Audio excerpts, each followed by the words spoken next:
दुआ। लेखक गुलजार।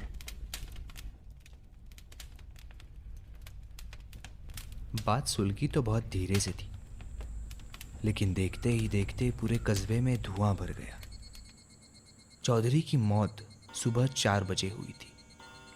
7 बजे तक चौधराइन ने रो धोकर होश संभाले और सबसे पहले मुल्ला खैरुद्दीन को बुलाया और नौकर को सख्त ताकीद की कि कोई जिक्र न करे।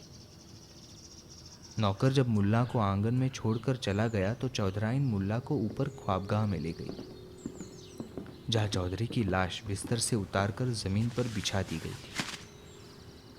2 सफ़ेद चादरों के बीच लेटा एक जर्दी माइल सफ़ेद चेहरा, सफ़ेद भौवें, दाढ़ी और लंबे सफ़ेद बाल। चौधरी का चेहरा बड़ा नूरानी लग रहा था। मुल्ला ने देखते ही इन्नल्लाहे व इन्ना इलैहि राजिऊन पढ़ा। कुछ रस्मी से जुमले कहे। अभी ठीक से बैठा भी नहीं था कि चौधराइन अलमारी से वसीयतनामा निकाल लाई, मुल्ला को दिखाया और पढ़ाया भी।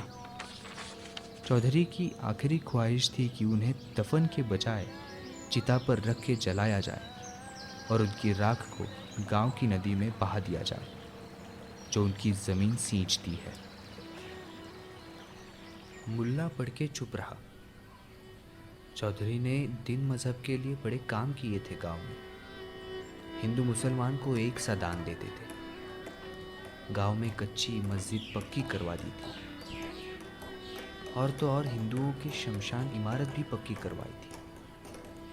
अब कई वर्षों से बीमार पड़े थे, लेकिन इस बीमारी के दौरान भी हर रमज़ान में गरीब गुरबा की अफगरी का इंतज़ाम मस्जिद में उन्हीं की तरफ से हुआ करता था। इलाके के मुसलमान बड़े भक्त थे उनके, बड़ा अकीदा था उन पर। और अब वसीयत पढ़ के बड़ी हैरत हुई मुल्ला को, कहीं झमेला ना खड़ा हो जाए। आजकल वैसे ही मुल्क की फिजा खराब हो रही थी। हिंदू कुछ ज़्यादा ही हिंदू हो गए थे, मुसलमान कुछ ज़्यादा ही मुसलमान। चौधराइन ने कहा, मैं कोई पाठ पूजा नहीं करवाना चाहती, बस इतना चाहती हूँ कि शमशान में उन्हें जलाने का इंतज़ाम कर दीजिए।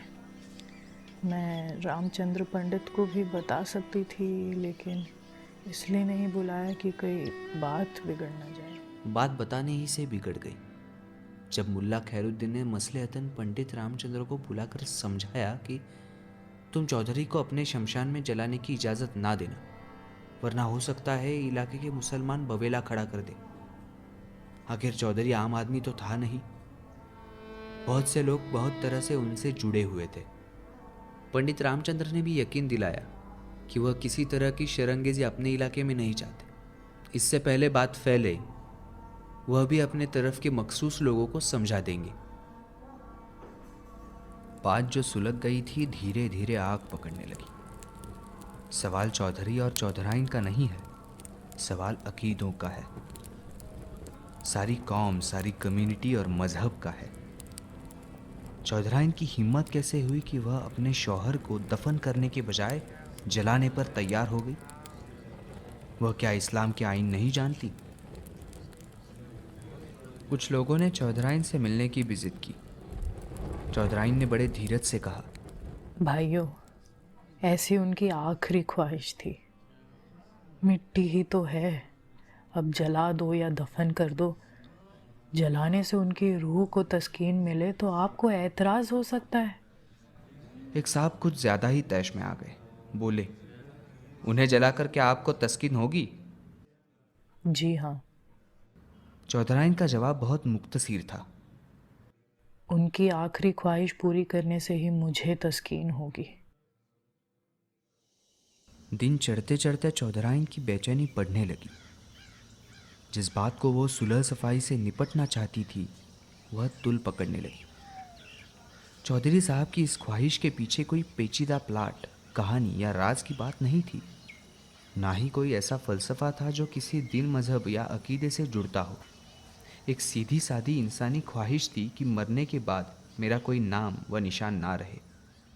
जब हूँ तो हूँ, जब नहीं हूँ तो कहीं नहीं हूँ। बरसों पहले ये बात बीवी से हुई थी, पर जीते जी कहाँ कोई ऐसी तफसील में झांक कर देखता है। और यह बात, उस ख्वाहिश को पूरा करना चौधराइन की मोहब्बत और भरोसे का सबूत था।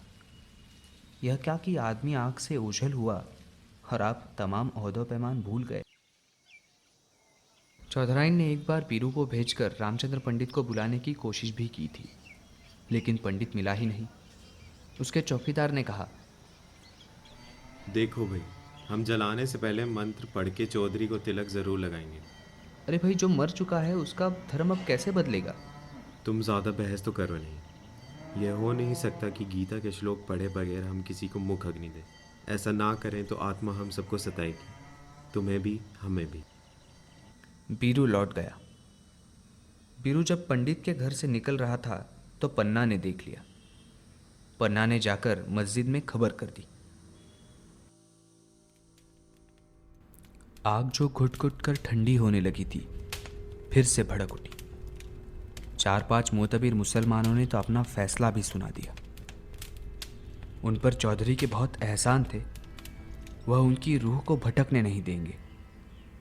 मस्जिद के पिछवाड़े वाले कब्रिस्तान में कब्र खोदने का हुक्म भी दे दिया।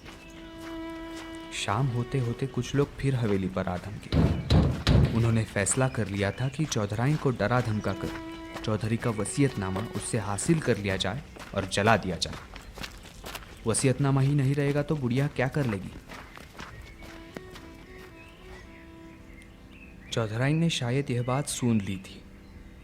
वसीयतनामा तो उसने कहीं छुपा दिया था, और जब लोगों ने डराने धमकाने की कोशिश की तो उसने कह दिया, मुल्ला खैरुद्दीन से पूछ लो, उसने वसीयत देखी है और पूरी पढ़ी है। और अगर इनकार कर दे तो? कुरान शरीफ पर हाथ रख के इनकार कर दे तो दिखा दूंगी, वरना क्या? वरना कचहरी में देखना। बात कचहरी तक जा सकती है, यह भी वाज़ेह हो गया। हो सकता है चौधराइन शहर से अपने वकील और पुलिस को बुला ले। पुलिस को बुलाकर उनकी हाजिरी में अपने इरादे पर अमल कर ले, और क्या पता वह अभी तक उन्हें बुला भी चुकी हो। वरना शौहर की लाश बर्फ की सीलों पर रखकर कोई कैसे इतनी खुद एतमादी से बात कर सकता है। रात के वक्त खबरें अफवाहों की रफ्तार से उड़ती है। किसी ने कहा एक घुड़सवार अभी अभी शहर की तरफ जाते हुए देखा गया है। घुड़सवार ने सर और मुंह साफे से ढांप रखा था और वह चौधरी की हवेली से ही आ रहा था।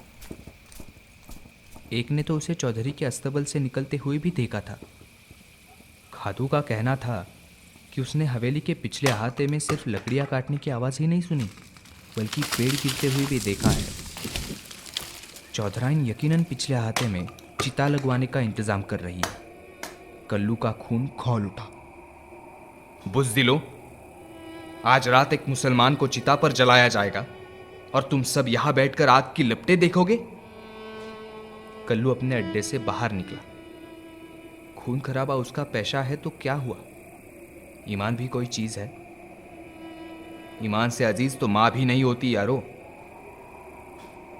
4-5 साथियों को लेकर कल्लू पिछली दीवार से हवेली पर चढ़ गया। बुढ़िया अकेली बैठी थी लाश के पास। चौंकने से पहले ही कल्लू की कुल्हाड़ी बुढ़िया के सर से गुजर गई। चौधरी की लाश को उठवाया और मस्जिद के पिछवाड़े ले गए, जहां उसकी कब्र तैयार थी।